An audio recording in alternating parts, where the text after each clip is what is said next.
Unsiloed podcast is produced by University FM, elevating the stories of your institution. Welcome to Unsiloed. This is Greg LeBlanc, and we're here today with Eric Posner, who is a professor of law at the University of Chicago, and also the author of a lot of books. I mean, in addition to, of course, all of the various law review articles. And I think the most recent book that's been published is this one called Radical Markets, Uprooting Capitalism and Democracy for a Just Society. Is that right? Yeah, I don't think that's the most recent, but it's fairly recent. That might be 3 books ago, actually. Jeez, okay, maybe I don't have them all, but then, of course, we've got this one, the Demagogues Playbook, the Battle for American Democracy from the Founders to Trump. And this came out, I think, in the first Trump administration. Yeah, at the beginning of it, I think. Yeah. So it's maybe due for a sequel or a second edition. Yeah. Going way back, I think I remember this when this came out, Law and Social Norms. I think this may have been I don't know whether this is the birth of, or at least one of the early books in what has become known as behavioral law and economics. And maybe related to it. Yeah. Yeah. Definitely not the birth of it, though. Like Kahneman gets credit for the birth, I think. Yeah. He didn't talk much about Sunstein, probably. And then, of course, we've got this one, How Antitrust Failed Workers. And I think you're working on a sequel to that. And then this one, a book on the financial crisis, which ties in with your teaching of banking law, among other things. Welcome, Eric. Right. Thank you. Nice to be here. Well, look, I mean, one of the things I would love to talk with you about is how it's possible for someone as a legal academic to range so widely. I mean, you do private law, you do public law, you do labor law, you do antitrust law, banking law, and even constitutional law. I mean, it's really kind of incredible. And I think for those people who are in other areas of academia, right, outside of the law, we kind of look over and see legal academics, and I guess some of us, at least, are a little jealous because, you can range so widely without any kind of penalty to your academic career success. So maybe we should talk about how, legal academy is a little bit different from the rest of academy. But I thought we would probably focus most of our time on this book, the Demagogues Playbook, because it is indeed very, very timely. And I'm sure it was inspired by the election of Donald Trump the first time around. Yeah. And in addition to going back and talking about the history of our Constitution and the political theory here in the U.S., I mean, you dig into this notion of what exactly is a demagogue and what exactly is populism, and how those terms have been, I guess, defined downwards, right? They're just sort of epithets that people throw around, and everybody, I'm sure, in politics has been accused of one or the other, but there's a very, very specific meaning that they both have. So, I mean, is it fair to say that Donald Trump is really the second presidential demagogue in American history? After Andrew Jackson, is that? Yeah. I think so. I think like a lot of terms, demagogue, we use it as an epithet, as you said. Someone's either a demagogue or not, but it's always a matter of degree. So there are other other presidents who have shown some demagoguery, often in certain contexts. Nixon, for example, arguably even someone like Franklin Roosevelt. But I do think that Jackson and Trump are distinctively demagogic in the way they obtained and kept power. And populism is another term that we kind of toss around loosely, but it has a pretty specific meaning in our political theory, right? Yeah. I mean, both terms, are epithets now, but they both have a narrower, more technical meaning, which I think is very useful. So demagoguery is a style of political behavior. It's almost like a rhetorical style where the demagogue is somebody who obtains power by blaming the elites and telling a lot of lies and stirring up anger. Definitely one of the big parts of demagoguery is being divisive. So ultimately, a good politician tries to unify people, tries to develop consensus, and a demagogue tries to divide people. Now, populism is related, but I think it's distinctive. And in the U.S. anyway, populism has a specific historical meaning. It refers to a movement in the late 19th century among farmers, namely. And the historical origin really, I think, helps a lot. The farmers, after the Civil War, they're losing both political power and kind of like relative standard of living. That was mostly due to just economic development. As technology advanced, there wasn't as much demand for farming labor. But they also felt that they were being ignored by the political system, both the Republicans and the Democrats. The Democrats and the Republicans were refighting the Civil War in the late 19th century, and they were kind of taking the farmers for granted. And so the farmers organized, and it was very much a bottom-up movement, and it deserved the name populism for that reason. They called themselves, or the party they created, the People's Party. And what was distinctive about populism was that it rejected the political establishment or the political elites. And the populists were as angry with Republicans as Democrats. They thought both parties were ignoring them. They were in many ways very impressive and even attractive because they tried to educate themselves. They tried to figure out policies that made sense for them, and more broadly, that they thought that the establishment wasn't taken seriously. At the same time, there was an ugly side to it, and this overlaps with demagoguery. They thought of the establishment as kind of an undifferentiated group of elites who were evil, as opposed to the common people who were virtuous. And so there was a lot of kind of nastiness and hatred, as well as legitimate political organization. But this idea of the virtuous people, meaning something, it's never really clear, definitely farmers and maybe working people, versus an establishment consisting of politicians and bankers and capitalists. I think that division is the essence of populism. Right. And so folks like William Jennings Bryan, right, we all know about him and think of him as a leader of this populist movement. You say he's not a demagogue, right? So these are, you can be populist without being demagogic, right? Yeah. I mean, I didn't, I think people probably disagree about this. Some people thought he was a demagogue because he was a really great orator and he could really rouse people in ways that, depended on appealing to their emotions rather than to reason. And so for some people, he seemed like a demagogue, but I don't actually think he was a demagogue because in some ways he was a regular politician. He was actually a Democrat, and but he had some connections with the populist movement and tried to appeal to them. And he was a professional politician who was kind of trying to do the right thing as he saw it. But one person, another very much non-demagogic politician was Abraham Lincoln. And it is really very striking if you look at his speeches. He really appeals to logic and reason. It's really striking. He sounds like a lawyer, a good lawyer. And he just kind of reasons to people. He said, like, if Southerners think this and they must think that, and that's a contradiction, so they've got to be wrong. Whereas there was more modern politicians and people like Brian, there was more like vivid images and metaphors and appeals to the emotion. So I think demagogues appeal to the emotion, but it would be wrong to say that any politician who appeals to emotions is a demagogue. There are positive emotions. There are, community, and let's work together and let's protect people, vulnerable people, versus this kind of hatred, which is characteristic of the demagogue who wants to find somebody to blame for people's problems.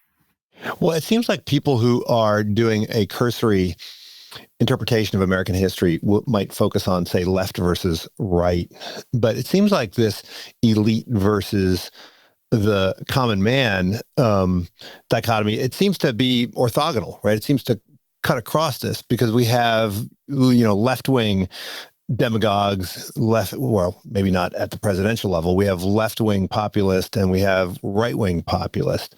I mean, why is it that people sort of try to conflate these things? I mean, one great example is the progressives. I mean, progressives were, I guess, to some degree left-leaning, but they were clearly a product of the elite. Yeah, the progressives were kind of like an elite reaction to populism. I mean, they agreed very much with the populists, implemented some of their policy proposals, but they were very much elites. They were sort of more technocratic, So left, right. I mean, I think there are two different political phenomena that are very important. The left-right divide is something like the left is more interested in equality and spreading wealth among rich and poor, or I guess from rich to poor, and the right is more about pro-markets and then there's also these cultural differences between the left and the right, although they've changed a lot over the years. But I think it's probably fair to say that the right has generally been more religious and culturally conservative, and the left has been more, adventurous in cultural development. The elites versus populists or people. It is very interesting. Like when I was growing up, and I guess we're about the same age, Greg. You were growing up. It wasn't something that people thought about much. But if you look through the whole expanse of American history, it was there at the very beginning. There was a big division between basically the Federalists, the people who wanted a centralized government and who had a kind of technocratic mentality, and the Jeffersonians, or sometimes called anti-federalists, who, trusted the people, wanted the people to have more power and wanted the country to be more decentralized. The Federalists kind of won out in the short term, and they built a lot of institutions. But then, Jackson comes along, and one of the Federalists' biggest accomplishments was the Second Bank of the United States, which was a bit like the Fed today. Very much a technocratic, well-run elite institution that did a lot of good. But to the Jeffersonians, or the Jacksonians, it was a kind of an abomination. Too much political power in the hands of the elites. And so they demolished it. And then this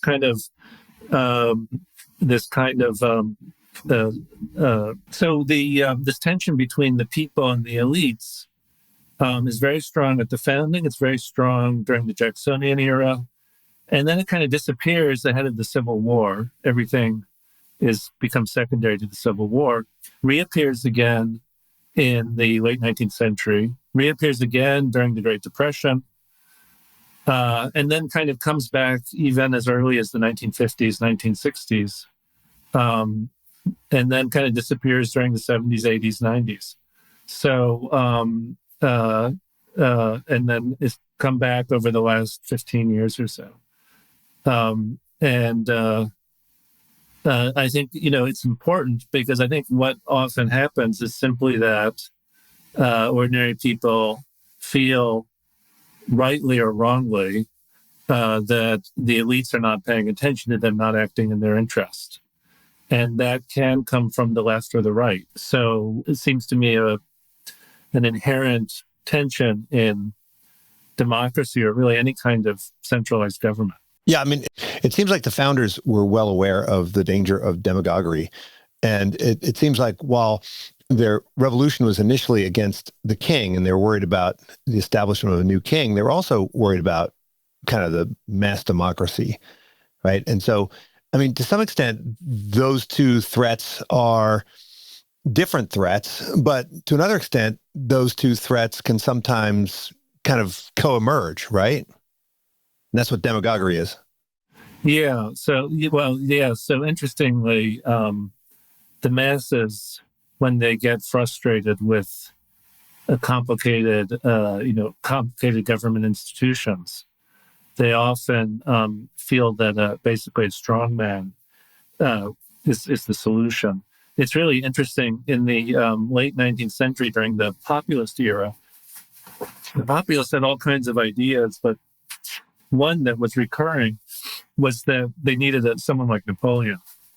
And some of the there's this populist named Tom Watson, who was a kind of he was a Southern politician, and he wrote lots of books about Napoleon and how great he was.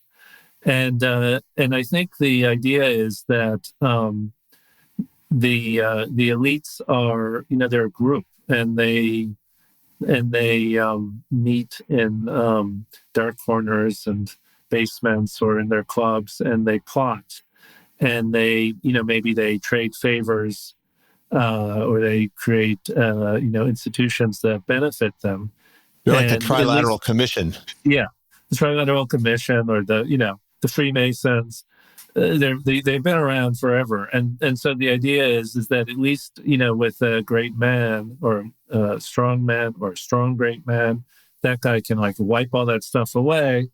Exactly why that person would act in the interests of the masses, though, it has never been explained. So it's more of a kind of protest to the status quo than really a viable program.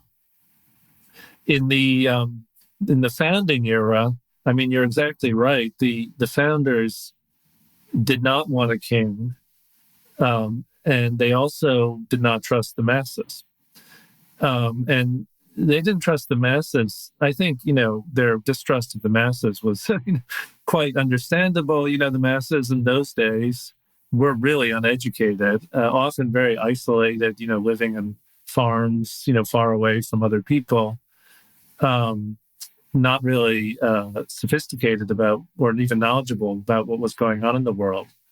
So they were quite worried. And then, of course, they formed mobs, and, it was okay if they formed mobs and then beat up some British soldiers, but they would also form mobs and beat up American politicians or, visiting foreign dignitaries.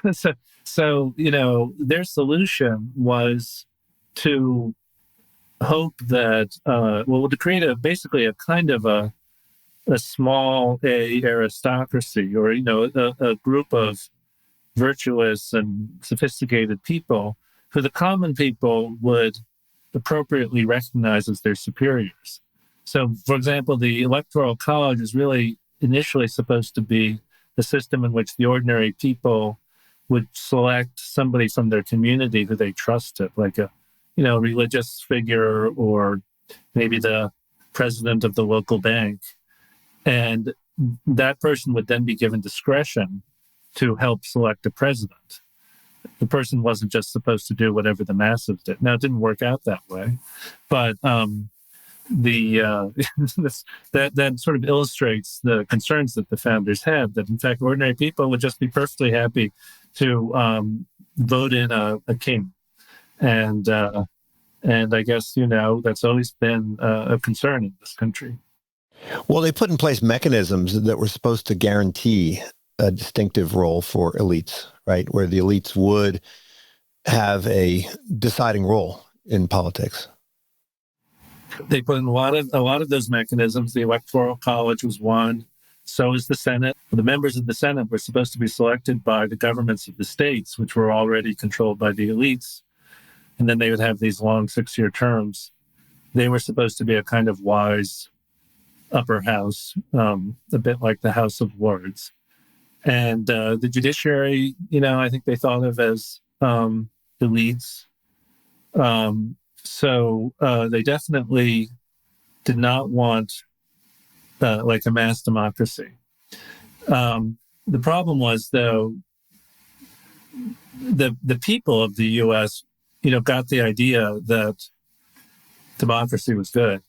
And they had been encouraged during the revolution to believe in the principle of self-government. So when during the founding, it appeared that the founders were trying to create a kind of an oligarchic system, a lot of people got really mad about that. And over time, these bulwarks against mass democracy eroded. They eroded in part just because there was a lot of political freedom. And so it was possible for an ambitious politician to say to the ordinary people, look, you're not being treated respectfully. You're not actually given equal political power. Vote for me and I will do things like eliminate, the requirement that you own property in order to vote. So over time, we got a more democratic system, which of course made the founders very nervous. They didn't like Jackson. The ones who were still alive at that time, they thought that was the end. But that was probably overly pessimistic.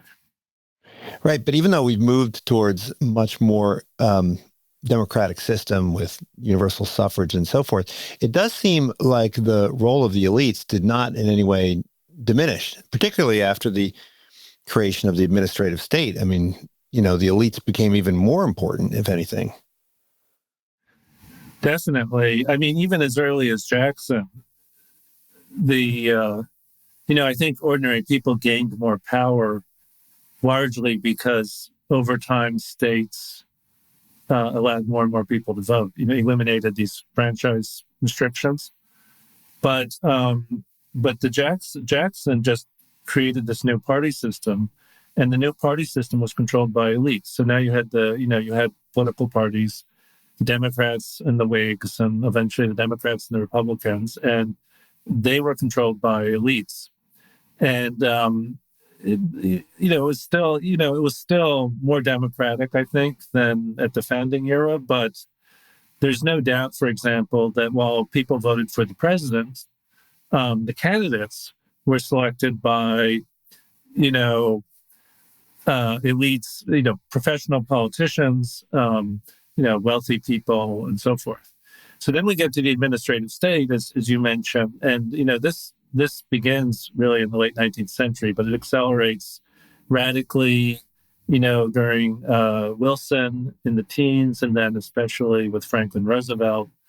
And here the elites are now, highly educated people who basically become bureaucrats, and plus professional politicians and corporate leaders, and all of them have a lot of influence over the government, and so I don't think actually that mass democracy is possible. It hasn't really been tried since Athens, and even then, I'm not sure, how real it was. I mean, most of the people who lived there were actually, not citizens, so they didn't get to vote. But I think the fact is that for any large institution, it could be a country, a nation, it could be a corporation, it could be a religious organization.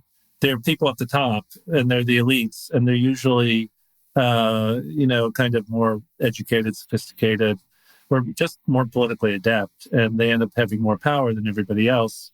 And that dynamic creates tensions because people don't know whether they can trust the elites. And when times are bad, they think they can't. The economists would just say, well, agency costs, and I suppose that's one way to look at it. So with the administrative state, we've got all of these professional, bureaucrats, and one view is like they're absolutely necessary to accomplish things for the good of the people, and the other view is, well, they're actually acting in their self-interest, or they're acting in the interest of the people they regulate, and both are true to some extent, but that's the system we have now, at least for the time being. Well, I mean, are there any exogenous factors that we could point to that might have predicted this rise in populism that we're seeing? I mean, one story is that when there's more inequality, you get more populism, or when there's economic downturn, there's more populism. But it seems like certainly in the last 20 years, I mean, we haven't seen a lot of economic poverty in the same way that we saw during the Great Depression. We didn't have the massive deflation in the rural sector that we had in the late 19th century. I mean, could we have predicted the rise of populism in the last decade or so, last 2 decades? Well, I didn't. I'm not sure anyone did. With the benefit of hindsight, there were harbingers. Let me see if I can think of it. So one way of thinking about what's going on is there's a loss of confidence in elites, especially government elites, but really all kinds of elites. And if you look, this has been traced in polling, and it goes back, not surprisingly, to the 60s. And there's really a sense that the 60s, I think, changed everything.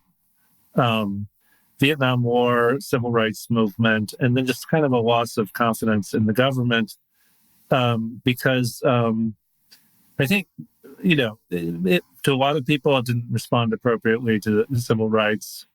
And then especially Vietnam. And Vietnam wasn't just that the war was lost, but it was obvious eventually that Lyndon Johnson and other politicians were lying about what was going on. And then you could just see this gradual decline. Now, a lot of other things happened. I mean, it's been a kind of a tough period. You're right, people are wealthier than they were before, but there's been all kinds of turmoil. The 1970s, the oil shock, the general sense in the 70s, which I remember pretty well as a time when, at least I thought, and I think a lot of people thought, the U.S. was just losing, its status in the world, too, of all countries, the Soviet Union.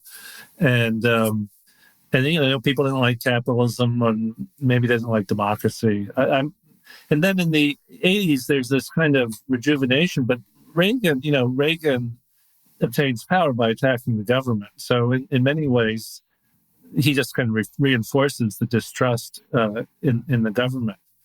I don't think it's just a matter of how people are doing or how people feel that they're doing. I think it has more to do with whether they trust the government. So if they're doing badly and they think, it's natural to think that's the government's fault, but they won't necessarily think it's the government's fault. I mean, if you think, for example, Franklin Roosevelt, he was very popular. And I think people were, relatively optimistic during the Great Depression, even though they were in absolutely terrible shape, because Roosevelt was a very effective leader and he was experimenting and trying stuff out. And so while there was a kind of populism at the time, it wasn't nearly as destructive as what would come later. But I don't think it's something we really understand. And it's, easy to imagine that it's just something that cannot be predicted because the causes are so complicated. And maybe there's certain kind of,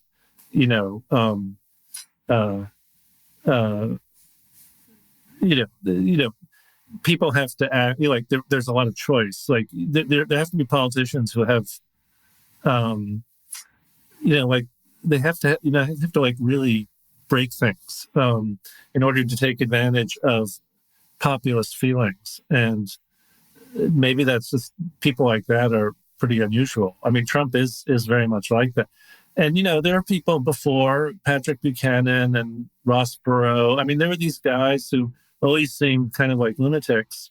They didn't gain much popularity, but they were making the sorts of arguments that Trump eventually would make. And they may just not have been as charismatic or effective as Trump, or it may have just been too soon, But I don't think these sort of populist revivals are something that one can predict with any kind of specificity. One other thing I will say, though, is I do think there's a kind of a cyclical trend where in any particular country or even globally, there will be a centralizing pressure and a decentralizing pressure. So you might have periods of centralization, and then at some point everybody says, hey, I don't like this. The people at the top are too powerful. Like, I don't know what they're doing. And so then there's a decentralization period. But I think, that may not be tied to anything particularly going on. It might just have its own internal logic. Well, I mean, if you look at Roosevelt, and you point this out in the book, there was an alternative to Roosevelt, Huey Long, right? There were these demagogues out there. And it seems like Roosevelt was able to fend off the demagogues by incorporating at least a little bit of their playbook, right? I mean, he was willing to break certain institutions. He was checked in part by the court, but he seemed to be willing to play to that crowd a little bit and break a few rules. But that ultimately kept the demagogues at bay. I mean, do you think that there's something that the elites or the elite politicians could have done? Is there something they could have incorporated from Trump's playbook to keep someone like Trump at bay? Yeah, I think that's an excellent question. Drawing an analogy to Roosevelt, because he was very shrewd, very clever, and defanged a lot of his opponents by going a little bit in their direction. And Huey Long, I think historians thought that Huey Long actually pushed Roosevelt to the left. He wasn't so much in favor of redistribution until he saw that Huey Long's chicken for everybody or whatever it was, was gaining a lot of support for him. What could the elites have done to prevent Trump from gaining power? I don't know. It's easy to say all of this, again, with the benefit of hindsight, but Trump's most effective, I think his most effective argument was that there were too many immigrants, too many illegal immigrants, too many foreigners in the United States, however you want to put it. And I think for a very long time, there was a secret bargain, not a literally secret bargain, but kind of an implicit agreement among Republicans, Democrats, and the elites that it was fine for people to come into the country illegally, because keeping them out would be super expensive just in terms of manpower. And it turns out that, a lot of people liked having immigrants and migrants in the country who were here unlawfully because you could employ them and not pay them very much and worked hard. They're basically, good people who would ultimately become citizens and have families. From a liberal point of view, the idea of just like punishing people who come to America just to be able to earn more money and have a better life or to escape persecution, that was an awkward thing to do. So, and then I think from a conservative point of view, there's been so much business influence over the Republican Party.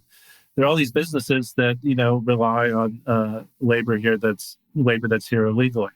So I think there was a kind of a deal. And I don't think the elites who made this deal, I don't think it occurred to them that ordinary people actually, didn't like this. And in retrospect, that was a mistake. From time to time, Bush, and Obama, and they tried to, do a little bit.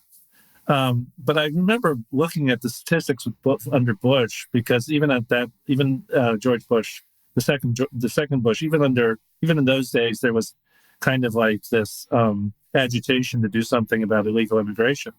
And he's, announced workplace rates, but I looked at the data, and that meant like 2 a year. There's like they did nothing. So that's,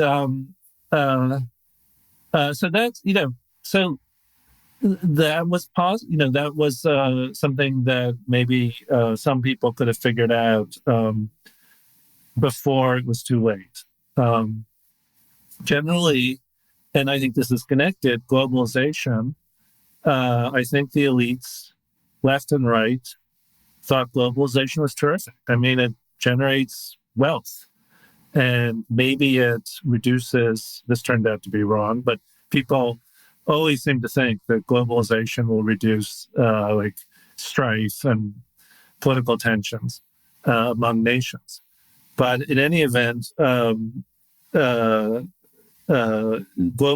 seemed like a really significant accomplishment and something that the government, whether left-wing or right-wing, wanted to advance.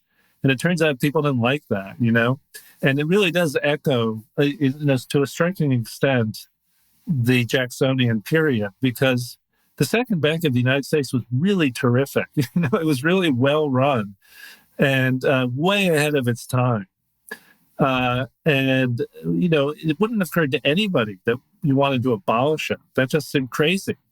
And that just seemed to come straight out of Jackson's head. Nobody really knows why. He wasn't responding to a political movement to abolish the bank. I think, he didn't like banks, he had debts, whatever. And this becomes his project to destroy the bank. And it turns out to be very popular among the people. But of course, destroying the bank ends up causing a huge economic crisis and would result in, all kinds of financial crises through the rest of the 19th century. So, it's depressing to think in these terms, but there's a certain logic to it, I think. Well, I think that what makes someone a demagogue has less to do with the policies that they're advocating and more to do with the way in which they go about accomplishing these policies, right? Which seems to reflect a disregard for institutional checks and balances, and decorum, and even application of the law and so forth. I mean, to what extent is demagoguery about the how and the process, and less to do with the outcomes and the policies? I think it is mostly the how, the process. In fact, when I first started doing research on demagoguery, I expected to find a lot to read. There was actually not that much. But what was really interesting was that among all the, academic fields that might have been interested in demagoguery, the one that where there seemed to be the most writing was actually rhetoric. It was about language. Yeah. And the people who wrote about demagoguery thought of it as a particular way of speaking. And I think that's true. Like, there is a style of demagoguery. Like Alcibiades, right? So the classic example. Yeah. Yeah, I mean, it goes back a long time. And it's really interesting. It's really like a current phenomenon that we see with Trump now. The demagogue speaks, he's a tough guy. He speaks in a tough way. They often swear, whereas traditionally politicians, try to not offend people. They, and then they attack people, they berate demonize people. Yeah, berate people, call them names. Trump called, people names. He stopped doing that, I think. But he was, he used to call, what was it, Little Marco, and demagogues in the South did the same thing in the United States in the 19th century. They would make fun of people. So a lot of it is just rhetorical, but the rhetoric, in the mouth of a politician, will have real world effects, and it causes people. I think for a skillful demagogue, it causes people to distrust conventional politicians, and yes, crucially, institutions. And public institutions are very, they're very, polite. They're very kind of regulated, and they can't really defend themselves against this kind of language. You get drawn into the mud bath, and so. You saw this with Trump early on. Like, what were the other politicians supposed to do? Were they supposed to call Trump names? Should they have said he was fat or old? I mean, they couldn't. Gavin Newsom is starting to, play that, a little bit. And then similarly, institutions, like, what should the Fed do right now when Trump is attacking him? Should the Fed say, well, you're even more corrupt than we are, and we're not corrupt, you're corrupt?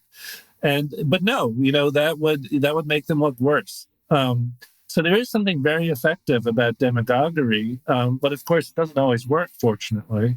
I think at some point, well, maybe not inevitably, but at some point people figure out what's going on and say to the demagogue, "Well, what have you done for us?" It's something also, by the way, that has bothered philosophers. You mentioned Alcibiades. I mean, going back to Plato, he was worried about demagoguery. Aristotle was worried about demagoguery. In any kind of mass democracy or quasi-democracy, usually people are worried about demagoguery because they're worried basically that ordinary people will be persuaded by somebody who is evil, basically, or doesn't have their interests at heart. It's still with us. Never went away, I guess. But look, I mean, if you're an economist, particularly if you're a public choice economist, then you think that everybody's maximizing all the time, right? And so you got to wonder, why didn't previous presidents try to push for the kind of power that Trump is pushing for, right? So Trump is essentially going after law firms. Trump is going after other countries. Trump is going after his political opponents, and he's doing it in ways that are designed to maximize his power. What was holding back previous presidents, let's say, from expanding the scope of presidential power? Was it that they were adhering to norms or conscience, or did they realize that they couldn't do it? Like there was institutional limitations on what they could do, and is that because those constraints have weakened, or is it that they just didn't have the charisma or the skills that Trump has? Yeah, I think a couple things are going on. I mean, first, a lot of presidents have, tried to expand their power. Nixon, Johnson, Roosevelt, they tried and were, successful to a degree. But I think that probably the primary reason is that presidents are drawn from the class of professional politicians, and they're socialized into, being a politician, and they have to be, reliable and discreet. And when they're younger, is that just a habit, or is that because they care about the respect of their peers? Well, I think, if you're a young person who wants to be a successful politician and you're in your 20s, you have to start out by being a good soldier and, doing what other people want you to do, and working your way up. And I think that attracts a certain kind of person, and people, develop these skills, and I think it's probably a mix of acting in a kind of rational, opportunistic way, and then just maybe absorbing the norms that other people respect. I mean, you've looked at someone like Lyndon Johnson, like he was very crafty and pretended to be a good soldier. But once he got power, he went a little wild. But Trump is different, right? He did not come out of, a long career as a politician. He was a businessman and reality TV show guy and all that stuff.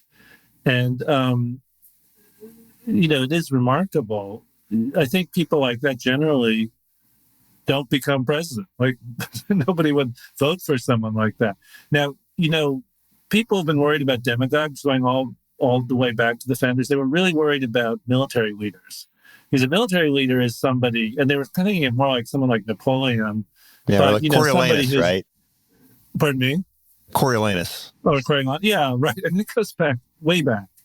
And the military leader, often they're basically bureaucrats, but the image was somebody more like Napoleon or MacArthur, I think people were worried about, right? So MacArthur is a great example because MacArthur really was like that. He was this kind of charismatic megalomaniac.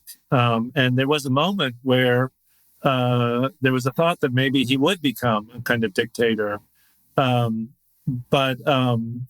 then there was somebody like Eisenhower, and people might have worried that Eisenhower would be like that, but that just wasn't his personality. I mean, he was a bureaucrat. He was a very talented general, but he was an army officer for his whole life.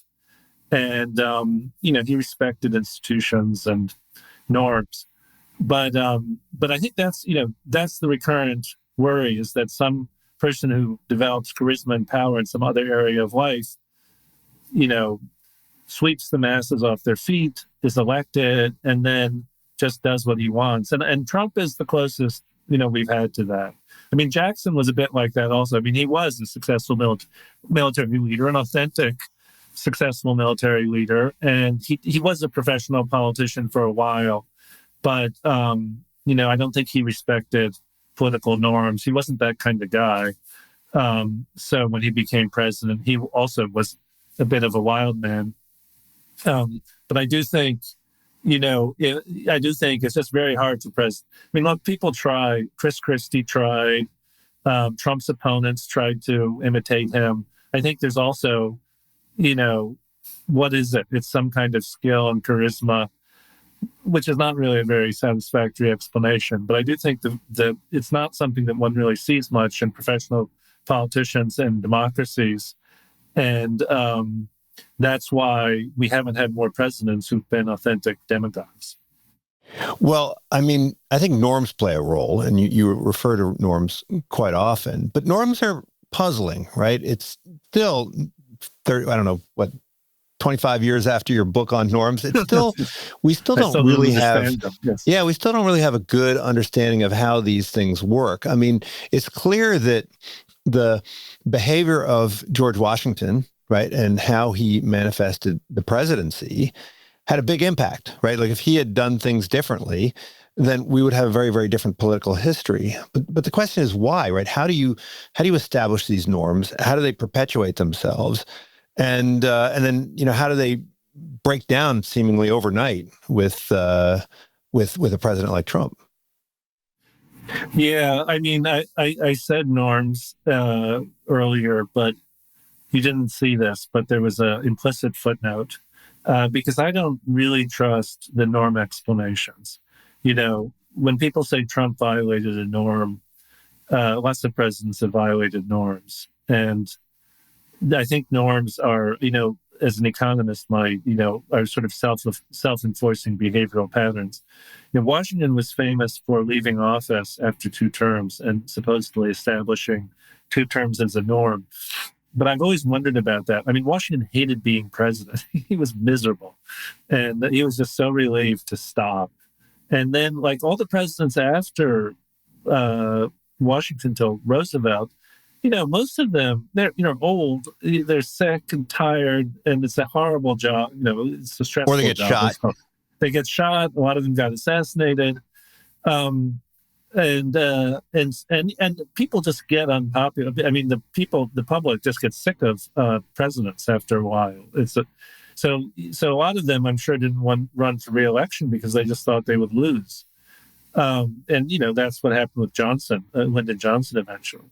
Roosevelt was different, and he was much more popular, and even after 2 terms, so he ran for re-election. Was he violating a norm, or was he just doing something that nobody else wanted to do? And we see this also, with the House and the Senate rules about filibuster and so forth, committee assignments and all this stuff. There is a sense in which there are these norms, but they're endogenous to the larger interests of these people, of the members of Congress who want to maintain some power and are willing to give up some power today so that they still have some power tomorrow. So Trump broke a lot of norms. I mean, he must have just said, well, why should I do this? And then these advisors say, well, that's what every other president's done. And Trump probably thought, well, so what? Maybe they were wrong. And I imagine that's happened, not just with Trump. What is different, though, now, I mean, we're in a particularly polarized time, and Trump is really not that popular, but he is very popular among his base. So I think he's decided, I think most presidents want to have a large majority, supermajority of support, and I think Trump at some point realized that he would never get that. So he wanted to maintain his base plus a few swing voters. And if that's your goal, if that's your plan, it may be fine to do things that upset a lot of people. Whereas when these norms developed, if that's what we're going to call them, they developed in a context in which there was less partisan division, less ideological strife, and it made sense for politicians to be basically more cooperative, even though they represented people with very different interests.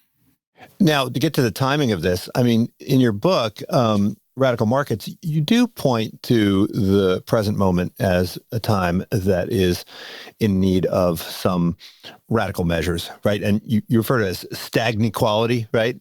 And Yeah. and you say that the moment is comparable to the moment when the philosophical radicals emerged, right? Where there was this belief that that economic growth and prosperity is being held back by, certain elite control of, production and of wealth and so forth. I mean, to what extent is the current moment similar in some ways and in need of some, I don't know, shaking up? Perhaps not the Trumpian flavor of shaking up, but a different one. Yeah.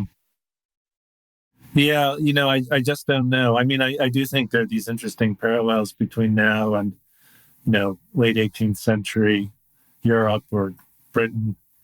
But I don't, there's no guarantee that there's going to be a new idea around the corner that will solve our problems or, jumpstart economic growth. So in that book, along with my co-author, Glenn Wild, we suggest some things that we think, might shake things up. But there's just no guarantee. I mean, there've been a lot of moments of real division, and maybe the worst was during the Civil War and just after it, and there wasn't any solution. Like the country just had to, move gradually along after the Civil War, trying to prevent another civil war or just general anarchy. The Industrial Revolution in some ways helped, I suppose, and in some ways did not help. But there wasn't just a kind of a realization that certain policies would make things better. So I mean, maybe there are, but it's hard to know at this point. Well, maybe we could dig into the ideas that you have in the Radical Markets book, and I was somewhat intrigued when you invoked Henry George, right? Because he's not someone that I don't think most economists even know who he is, or they definitely don't spend time studying him. He seemed to be kind of a flash in the pan economist, but you say he's got some interesting insights that we can borrow. Yeah, I mean, Henry George is interesting. I mean, he was super famous in his time. And he wasn't actually an economist; he was a journalist. Yeah, I went to this town in Alabama that was apparently founded by a bunch of Georgians, and they have Georgians. Yeah, they have a big plaque for him, and I think they very quickly abandoned the model. Right. Yeah. Well, there are a couple, there are a bunch of interesting things about George. I mean, you also talk about Vickery, and Vickery, of course, every economist knows Vickery. Right. I mean, I was about to say, Gary Becker also admired Henry George. I mean, he was obviously a really clever guy, and his ideas have kind of floated around a bit. But I think they're too, it's not clear that his ideas were actually all that great. And Weil and I, kind of developed some possible ways of implementing them. But George, let me get back to George. I mean, he was a journalist and ultimately, became a politician. He wrote this book called Progress and Poverty. I don't know whether you read the book, but it's actually brilliant. Yeah. I mean, it's so well written. It's almost unbelievable. And it's so kind of clear, and the logic is so compelling. I understand why, it's actually also very long and a little, gets tedious, but I can kind of understand why it was so influential. And of course, the progress part of the title becomes progressivism. So he was a really influential guy. When he saw, but his insight, his idea was very simple, which is, he looked around and there were all these places where there was undeveloped land. It seemed crazy because land is valuable. You need it to build things, houses and factories. And then there's just all this land that wasn't being used. And by the way, if you go to Saudi Arabia now, you see that because they have no property tax there. And so in the middle of Jeddah, there'll just be a gigantic empty lot. Yeah. Well, that's apparently what was going on in the 19th century in the U.S. And so George said, well, you mentioned taxes. George said, well, it should be taxed, And if it's taxed, then whoever owns it will either use it to productively so that he can pay the tax, or sell it to somebody who will use it productively. And then there are wrinkles to that. How do you figure out what the tax is? That turns out to be very complicated. And ultimately, it wasn't really George's idea that we use, but various people over the years propose this kind of tax where basically the owner of the land announces to the government this is how much I value the land, and then the government can tax you at that value or just buy the land from you at that value. And we kind of take that idea and run with it. This has been tried in various places, as you mentioned, not very successfully. It was tried in Taiwan. But it has this kind of elegant simplicity, which I think beguiled a lot of very smart economists. What's interesting, I mean, it's sort of like a little bit like the idea that today people are not building enough houses or infrastructure. Part of the reason is that people have property interests that they just sit on and don't use. So you can kind of see, I mean, right now there's this YIMBY movement. People are very frustrated about how difficult it is to produce. And as a result, maybe economic growth isn't as high as it should be. But the solution today is like to muck around with these regulations. You don't want to eliminate them completely because, property rights are valuable. People don't like pollution, whatever, is creating the barrier. So everything just becomes more and more complicated.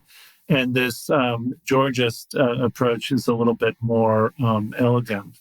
All that said, I think my co-author, Glenn Weil, and I had slightly different views about this. I think Glenn thinks that something can really be put together that would advance the economic growth and lead to more. I mean, his real concern is like excessive market power, just from the fact that things like land are not substitutable, and that creates a lot of inefficiency in the economy. So he thought that this kind of elegant tax or something like it could solve that problem. I guess in the end, I'm a little bit more skeptical. Just when it always turns out when you have a simple idea, that when you try to implement it, it becomes incredibly complicated to the extent that it might not actually be any better than the status quo. So I'm a somewhat less optimistic person than Glenn is. Glenn is very smart. So maybe he's right and I'm wrong. But that's really, why we landed on George. And, another thing, that's interesting, these sort of continuities in history. It's interesting, come up with a radical idea and say, well, it's really not that radical. People have been arguing for this for 150 years.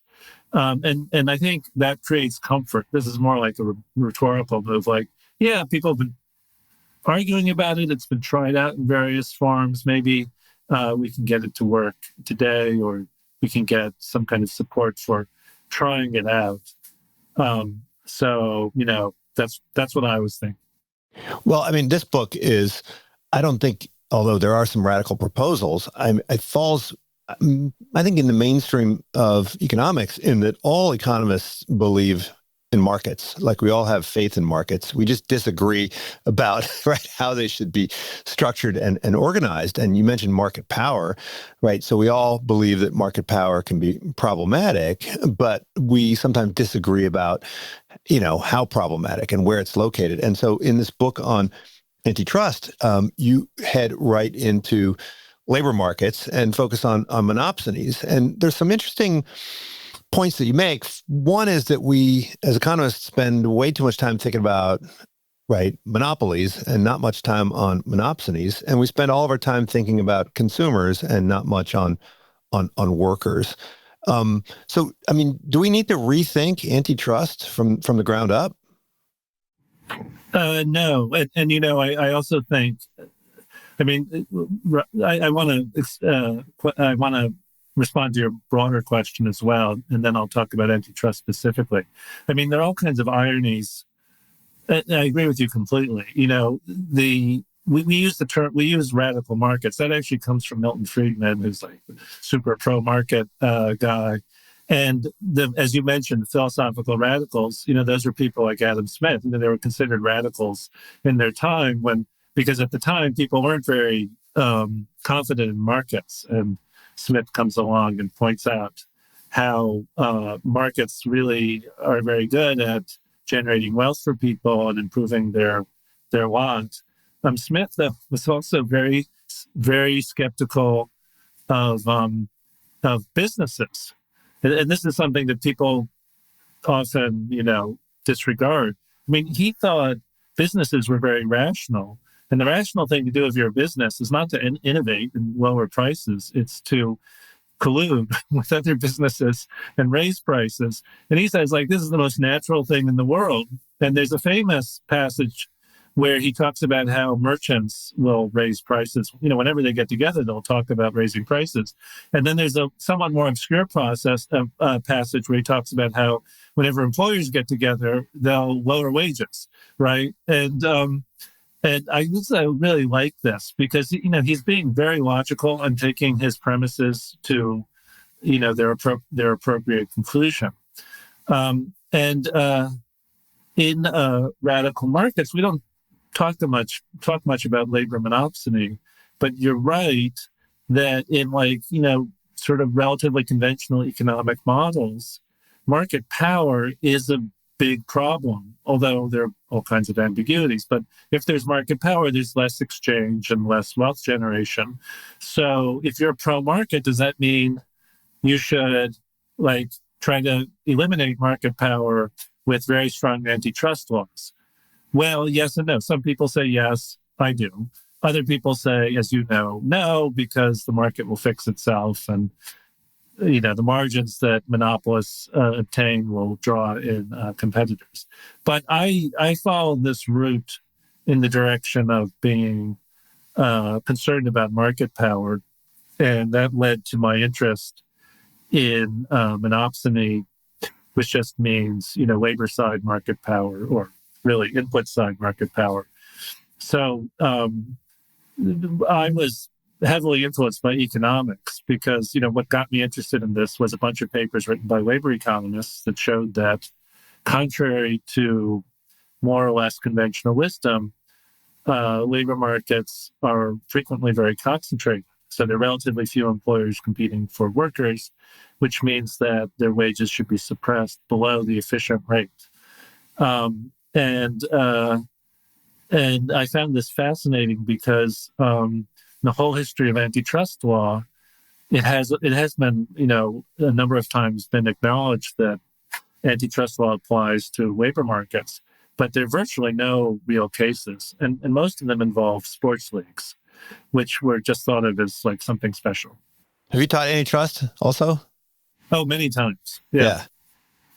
I love antitrust. You know, I came to it rather late in life, thanks really to Glenn Weil, my co-author on Radical Markets. He's actually an industrial organization economist, and he basically, you know, helped me understand better the possible roles of antitrust law. And we actually wrote another paper with a labor economist named Suresh Naidu, where we tried to argue that antitrust law should be used more aggressively in labor markets. And it's just one of these things that this doesn't happen very often, at least to me, and I think to an increasing number of people. This is something that's obvious, but if you go back 10 years, nobody talked about it, nobody thought about it, it didn't occur to anybody that it was a problem. Again, a lot of the reason for the change in view is simply the work of labor economists who've had access to new data sets and so forth that have allowed them to establish the significance of labor market power. But where I tried to make a contribution was bringing to bear the law. And so this is a very long, roundabout way of getting back to your question. I decided, look, I'm not going to reinvent antitrust law and make it, you know, radical antitrust law.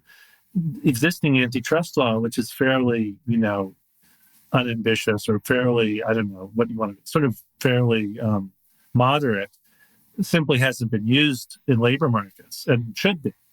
And I think when I make this argument that way, it's just not that threatening to the antitrust community.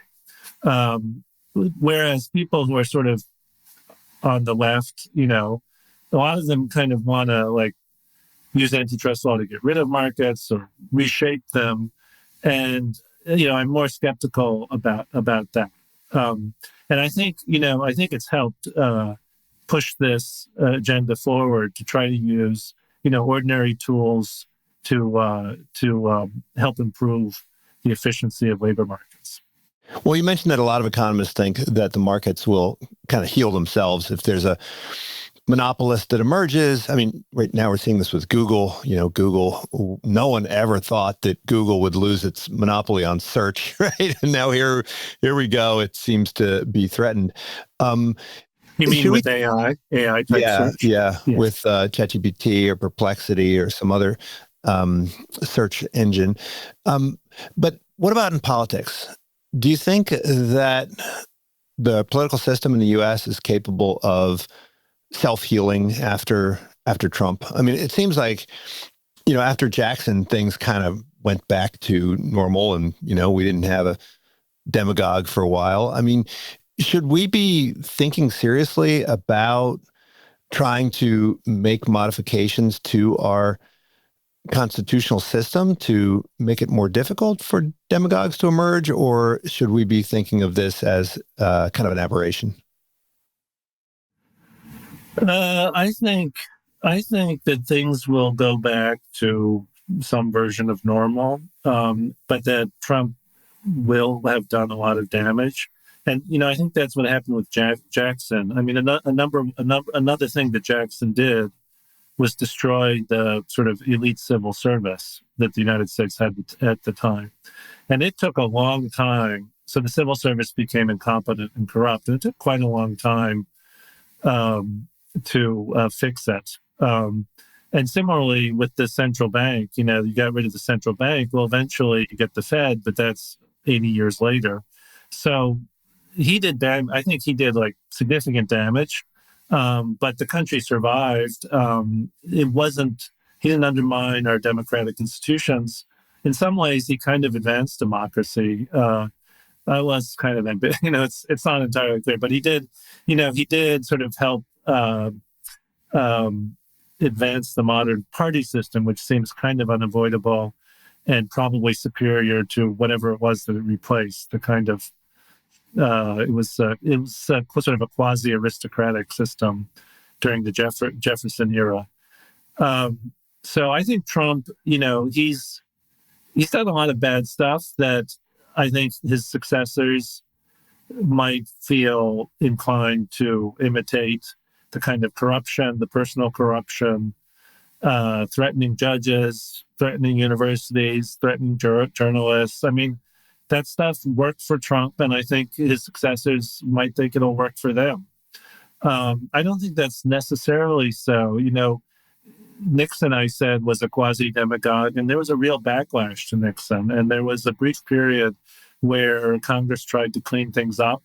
And a lot of the post-Nixon statutes, a lot of them have been undermined by now. But things like the Freedom of Information Act, the attempted campaign finance reform, I mean, they're basically good. And I think people just don't know now that politics has always been, kind of corrupt and not necessarily, the ideal of democracy. I think the big mistake that people are making now is thinking that, this is over, we're entering into a dictatorship. That sort of thing is always possible, but I just don't see that happening. I certainly hope it doesn't happen. But, and that distracts a little bit from the risk of just, a greater level of corruption and government incompetence. So I think it's, my aberration might be a bit strong. I mean, we've had a lot of bad presidents. None, sort of as aggressively power maximizing as Trump, but bad in other ways. And the country kind of recovers and moves along because, it's a complicated country, and it's big, and it's just, going to be hard for somebody to create a dictatorship. And then the funny thing, like, this is a real irony, which is that people have, of course, been proposing reforms to U.S. government, well, for a long time, very long time. It's impossible to reform the U.S. government, though, because it's so hard to, create constitutional amendments. So there have to be various workarounds. But, the things that have upset people a lot in recent years has been, for example, the power of the courts, right? Now, if the courts are powerful, that means the president is somewhat less powerful. And, during the Biden administration, there was an effort to basically weaken the Supreme Court, weaken it and push it to the left, but weaken it in particular, and that would have helped Trump, Trump, the Supreme Court, every once in a while gets in his way. I'm very sympathetic to the view that the court is too powerful, but it would seem bizarre, to argue that, what we've learned from Trump is we need a weaker Supreme Court, right? So there will be efforts to try to fix things that Trump has broken but I don't think it'll focus on the Supreme Court, which means I think the Supreme Court is basically excessively powerful and undemocratic, and will be that way forever. Now, there's going to be a lot of argument, I think, after Trump about the civil service, making it more independent, protecting it more from the president. I think, that will be a useful discussion. I think it's a little complicated. Another actually concern, there have been various people who are worried that the U.S. military would stage a coup. And so we have to make the military weaker. I think the military compared to Trump, seems extremely weak. So that's another kind of misdirection.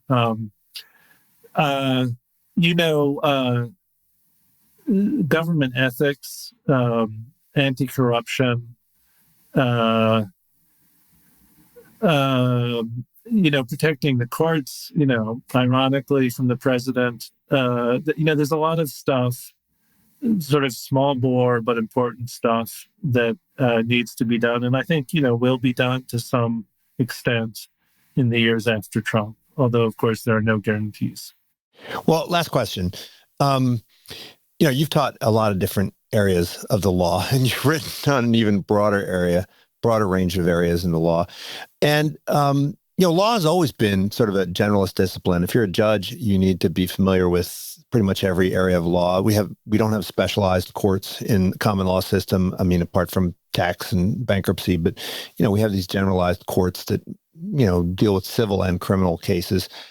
But within legal academia, it seems like we're seeing more specialization. I mean, I had a colleague at UVA 20 years ago who taught every single first-year course, right, over his career. Yeah. And I don't think you see that anymore. I would never do that. So I guess, is law as an academic discipline becoming more like the other disciplines in that it is kind of pushing its practitioners into more specialized areas of research? And is this a good thing? Is this a bad thing? Are there trade-offs? Yes, and yes. That's what's happening in the law, and it's a good thing. And I say that people don't do what I do. I will say that, part of the reason I'm able to do this is I'm able to find good co-authors. And, they ensure that I don't say stupid things about fields I don't know much about, and I learn from them. So, there are people like that in legal academia and in economics also, who are very good at some more methodological thing, and then they, co-author with people who do who are in lots of different fields, So there's always room for some people like this, but people should really specialize, and in law, that's what's going on. There's increasing methodological sophistication thanks to the influence of economics and also philosophy and psychology, So I think that's a good thing. It is there are tensions though, because the law school is mainly an educational institution, and you're supposed to teach law, not, empirical methods to the students. So there are these kind of tensions that need to be worked out. But no, I think this is a good trend, and I support it when I can, by supporting the appropriate hires. And I try to be, more careful than I might seem by selecting co-authors carefully. So I don't think, now one thing that's kind of interesting about law relative to other disciplines, particularly economics, psychology, the social sciences, is its normative orientation. And, that's both a curse and a blessing. It's a blessing because it's fun, and I think a lot of the jealousy that you see in other fields, why can't we both, pontificate and get credit, for it, get academic credit for it. I think part of the reason why you can do that in law is that so many of these other disciplines have just kind of moved away from it because they want to be scientific. But in the old days, economists and psychologists would say all kinds of things. I think it's a curse because it's too easy for people to fall back on their intuitions and fantasies. It's just, there's a reason why other disciplines have given up on trying to make normative arguments, at least in, the traditional academic publications. And I think that's, I don't know. I think, someone's got to do that. That is it's kind of nice if you're in it to be able to make arguments like that. But as a result, a lot of stuff that law professors produce is pretty bad. There's no way around that. Well, the stuff you produce isn't bad, and so I'm glad you're able to join me. The book we were talking about mostly is the Demagogue's Playbook. So check it out, and also check out all the other books. Talk again soon. Unsiloed podcast is produced by University FM, elevating the stories of your institution.